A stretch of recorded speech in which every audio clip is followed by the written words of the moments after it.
Hey guys, Kevin here with JcrOffroad, and in this video I'll show you how to install our XJ Overhead MOLLE Panel.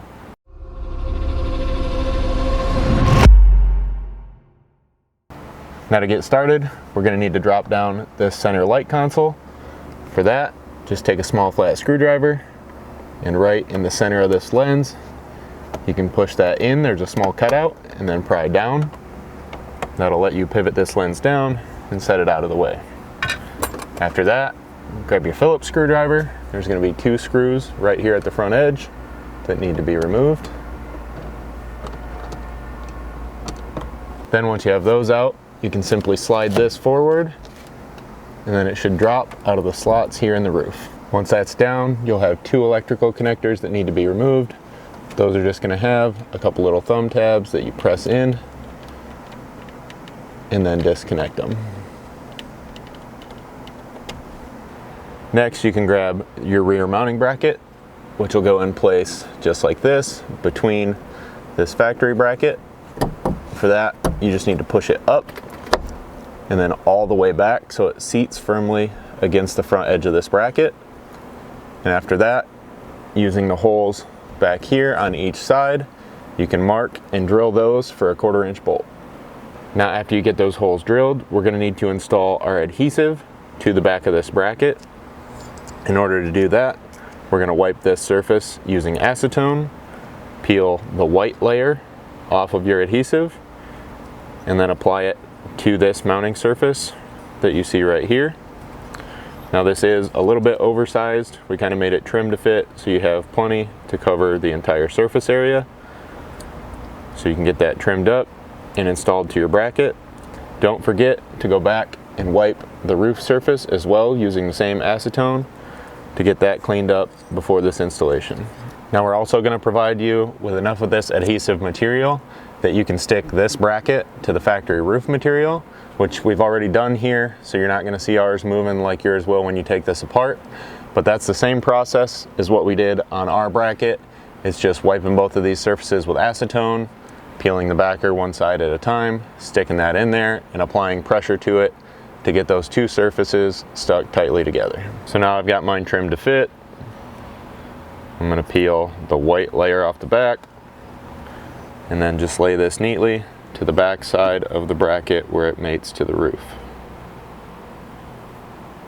I just kind of work from one end to another to get that down on, and then I'm going to apply some pressure to it so that we get it adhered nice and tight. After that, we're going to leave this red backing portion on for now, and then we can take this bracket and loosely bolt it up in place into those holes you just drilled. For that, you're going to use the provided 1/4 inch button heads and flange lock nuts, and you're going to run these bolts from the outside in toward the center. Once you have the bolt started on both sides of this, you can pull it down like this, just far enough that you can peel the red layer of backing from your adhesive, and then pivot that up, and again apply pressure to that and the roof so that those can adhere tight together. Now once you're happy with that, grab yourself a 5/32 Allen as well as a 7/16 wrench, and you can tighten both of these up.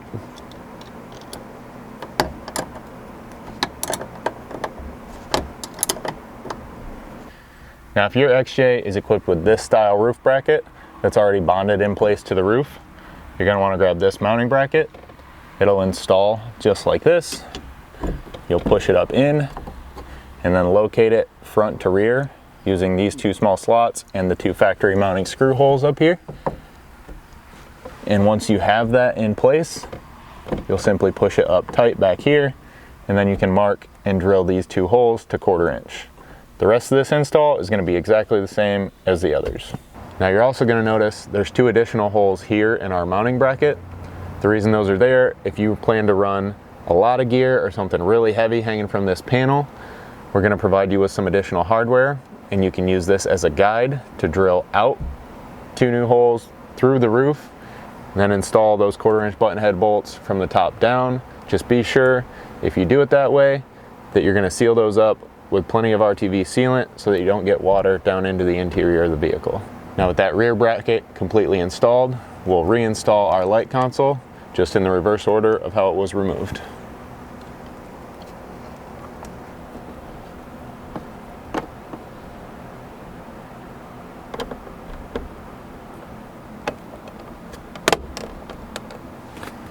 After that, we can install our front mount bracket. So we're going to use a Phillips screwdriver and just pull these visor clips down out of the headliner.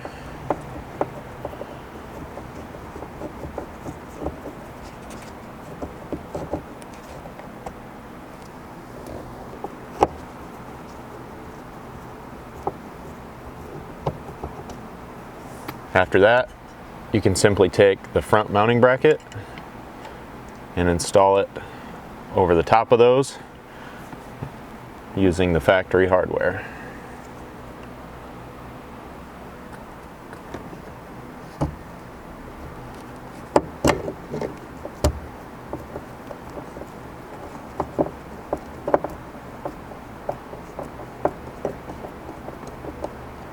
Now it is going to be a good idea to get both of these started before you tighten everything down.